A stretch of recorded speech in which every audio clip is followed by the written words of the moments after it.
Islaamku wuxuu ku bilaabmay haweeney. Haweeneydii ugu horreysay ee Islaamka gashay waxa ay ahayd Khadiija radiyallahu canha. Halkee bay joogaan kuwii lahaayeen Islaamku ma yaqaan xuquuqda haweenka? Islaamku wuu aqoonsan yahay haweenka. Nabi Maxamed nabadgelyo naxariis korkiisa ha ahaatee markii wuxuu ka soo degay buurta, waxa uuna u tegay haweeney.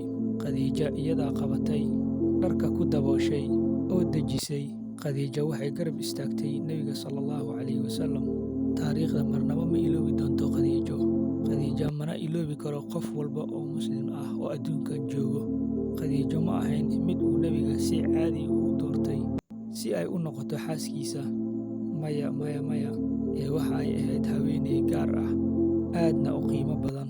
Waxay ahayd madaxda ganacsiga, madaxda qabiilkeeda, madaxda reer Quraysh oo dhan. Ugu dambeyntiina waxay noqotay sayidada haweenka jannada.